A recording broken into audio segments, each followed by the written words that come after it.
नमस्कार, मैं डॉक्टर हिमानी पांडे स्वागत करती हूँ आपका यूट्यूब चैनल हिमान आयुर्वेदा में। आपका बहुत बहुत आभार कि आपने इस चैनल को लाइक किया, शेयर किया, सब्सक्राइब किया। आज इस चैनल के माध्यम से मैं जिस टॉपिक के बारे में बात करना चाहूँगी वो है हल्दी। हल्दी हमारे घर में बहुत अच्छी तरह से पाई जाती है, सबके घर में पाई जाती है। हमारे घर में कोई भी मांगलिक कार्य होता है उसमें हल्दी यूज़ की जाती है, पर हमें ये भी नहीं पता होता है कि हल्दी हमें कैसे यूज़ करनी है, कहाँ इसका फ़ायदा है अच्छी तरह से।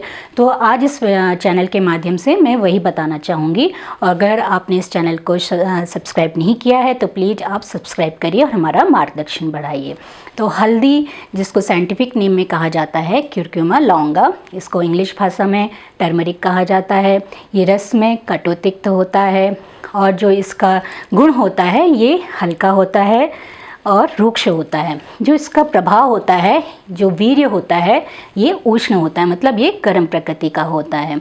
तो हम ये देखेंगे कि आगे कि ये अपने रस, गुण, वीर्य और इन कारणों से हमारे शरीर में क्या क्या प्रभाव डालता है। तो कुरक्युमा जो होता है, कुरक्युमा लौंगा जो है, हल्दी जिसको हम हरिद्रा भी कहते हैं, और गौरी, कांचनी, निशा, योषित प्रिया, क्रिमिग्ना भी कहा जाता है। तो ये इन नामों से जाना जाता है। तो देखिए, इसमें एक कंपाउंड पाया जाता है जिसको हम क्यूरक्यूमिन कहते हैं, जिसकी वजह से ये अपना प्रभाव दिखाता है। ये जो है हमारे ये जो है हमारी ब्लड स्ट्रीम में जो है अच्छी तरह से एब्जॉर्ब नहीं होता है। हम हल्दी खा तो लेते हैं, हम सोचते हैं हम हल्दी खा रहे हैं, बट ये जो हल्दी है हमारी जो ब्लड स्ट्रीम है उसमें अच्छी तरह से एब्जॉर्ब नहीं होता है।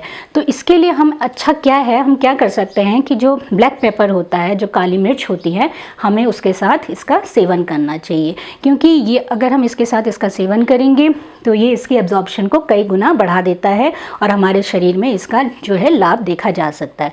दूसरा ये है कि जो हल्दी होती है वो फैट सोल्यूबल होती है। तो अगर हम किसी फैटी मील में इसका सेवन करेंगे तो ये अच्छी तरह से एब्जॉर्ब होगी और हमें इसका लाभ भी मिलेगा। आयुर्वेद में जो ये औषध वनस्पति है, इसका जो कार्य होता है इनके रस, वीर, विपाक और गुण के कारण होता है।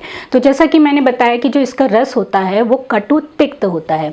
कटु तिक्त जो होता है वो क्या करता है, ब्लड को जमाने का काम करता है, रक्त स्तंभन का काम करता है, रक्त प्रसादन का काम करता है, मतलब कि जो रक्त को जो है साफ बनाने का काम करता है, और रक्त वर्धक भी होता है।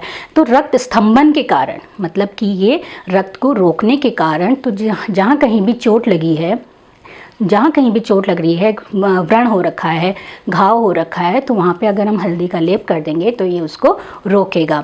रक्त प्रसादन, तो पहले से ही हम क्या करते हैं कि अगर किसी को रंग साफ करना होता है, गोरा होना होता है, तो हम हल्दी का यूज़ कर सकते हैं। तो हल्दी को हम चंदन पाउडर में, थोड़ा सा हल्दी लिया, थोड़ा सा चंदन पाउडर लिया, इसका एक अच्छा सा लेप बना के हम अपने फेस में लगा सकते हैं और उससे हमारा रंग साफ हो सकता है। फिर उसके बाद आता है कि ये क्रिमिग्न होती है, ये अपने तिक्त प्रभाव के कारण और उष्ण होने के कारण, जिसके पेट में कीड़े होते हैं, हम उसमें भी इसको दे सकते हैं। फिर उसके बाद है कि उष्ण प्रकृति का होता है। उष्ण प्रकृति का होता है तो ये अपने उष्ण प्रकृति के कारण जो जहाँ भी पेट में अगर आपके लूज़ मोशन वगैरह हो रहे हैं तो उसमें भी काम कर सकता है। इसमें जो मैंने अभी आपको बताया कि जो कुरक्यूमिन कंपाउंड होता है वो एक पावरफुल एंटी इन्फ्लेमेटरी और एक एंटीऑक्सीडेंट होता है। एंटी इन्फ्लेमेटरी होने के कारण जो भी हमारे ऑस्टियोआर्थराइटिस, संधिवात बीमारी होती है तो उसमें क्या होता है, हम इसको यूज़ कर सकते हैं, क्योंकि ये क्या है, एंटी इन्फ्लेमेटरी है, तो ये इन्फ्लेमेशन को कम करेगा। तो क्या होता है कि संधिवात में, ऑस्टियोआर्थराइटिस में जो है पैर में जो है वेदना होती है, बहुत दर्द होता है, वहाँ पे सूजन आ जाती है, तो हम वहाँ पे इसका पेस्ट बना के लगा सकते हैं, तो उससे भी आराम मिलता है। उसी तरह से एंटीऑक्सीडेंट होने के कारण ये कैंसर में भी बहुत अच्छा देखा गया है इसका कार्य। रिसर्च भी कहते हैं कि ये बहुत अच्छा कैंसर में काम करता है, क्योंकि जो कुरक्यूमिन है वो एंटी इन्फ्लेमेटरी है और एंटीऑक्सीडेंट है। तो जो कैंसर है, कैंसर के जो सेल्स होते हैं वो इन्फ्लेमेशन से रिलेटेड रहते हैं, इन्फ्लेमेशन होता है, और जो एंटीऑक्सीडेंट होने के कारण तो ये उसमें भी लाभ देता है। तो हम इसको इन कैंसर में भी बहुत अच्छी तरह से इसका प्रयोग कर सकते हैं। फिर उसके बाद ये होता है कि जो उष्ण होने के कारण ये क्या करता है, गर्भाशय शोधन करता है। तो जिन स्त्रियों को जैसे प्रसव के बाद गर्भाशय की शुद्धि करनी होती है तो उसके लिए हम हल्दी का यूज़ करते हैं, क्योंकि पहले से ही हम देखते आ रहे हैं कि जो लड्डू बनाए जाते हैं, जो पजरी बनाई जाती है, उसमें हल्दी का यूज़ किया जाता है। क्यों? क्योंकि ये गर्भाशय की शुद्धि करता है कि अगर कोई शुद्धि नहीं हो रखी है तो उसकी शुद्धि करेगा। और ये तिक्त रस होने के कारण जो स्तन्य विकार हैं स्त्रियों में, मतलब दूध से रिलेटेड, स्तन से रिलेटेड कोई विकार है तो उसमें भी हम इसका लेप भी कर सकते हैं और इसको यूज़ भी कर सकते हैं। फिर उसके बाद आता है कि ये जो है, जो वृद्धावस्था में जो ब्रेन का डिजेनरेशन हो जाता है या फिर एज रिलेटेड कोई कॉम्प्लिकेशंस हो जाते हैं, जैसे अल्जाइमर्स डिजीज़, पार्किंसंस डिजीज़, तो सिज़ोफ्रेनिया हो गया, तो उसको भी ये प्रोसेस को कम करता है। और कीड़ों के लिए मैंने आपको बताया कि इसका हम कीड़ों में भी यूज़ कर सकते हैं। ये लीवर को बहुत अच्छी तरह से डिटॉक्सिफाई भी करता है, तो लीवर डिटॉक्सिफिकेशन के लिए भी हम इसको यूज़ कर सकते हैं। मुंह में छाले हो जाते हैं, कभी कभी ऐसा होता है कि हम अहितकर आहार विहार यूज़ करते हैं तो उसकी वजह से मुंह में छाले हो जाते हैं, तो क्या करते हैं हम इसका जो है थोड़ा सा गुनगुने पानी में हल्दी डाल के उससे कुल्ला करेंगे तो वो व्रण शोधन और व्रण रोपण के कारण, अपने रस के कारण, तिक्त रस के कारण, तो ये उसको भी भरने का काम करता है। उसी तरह से हमारे दांतों में कभी मसूड़ों में पायरिया हो जाता है तो उसके लिए हम क्या करेंगे कि थोड़ा सा हल्दी लेंगे, उतना ही हम उसमें सेंधा नमक मिलाएंगे और फिर सरसों का तेल मिला के एक पेस्ट बना देंगे और फिर मसूड़ों में उससे मसलेंगे। थोड़ी देर मसलने के बाद फिर गुनगुने पानी से कुल्ला करके, तो ऐसा करेंगे तो जो पायरिया होता है, जो दांतों का इन्फेक्शन, वो मसूड़ों का इन्फेक्शन होता है, तो वो भी कम हो जाता है। तो हम ऐसा कर सकते हैं। कभी कभी ऐसा होता है कि खांसी हो जाती है, हमारे घर में कुछ और होता नहीं है, तो हम हल्दी का जो पाउडर होता है थोड़ा सा उसको भून लिया, फिर उसको शहद के साथ या फिर घी के साथ हम चाट सकते हैं। अभी हम आगे इसको बताएंगे कि हमें कितनी मात्रा में इसको लेना चाहिए।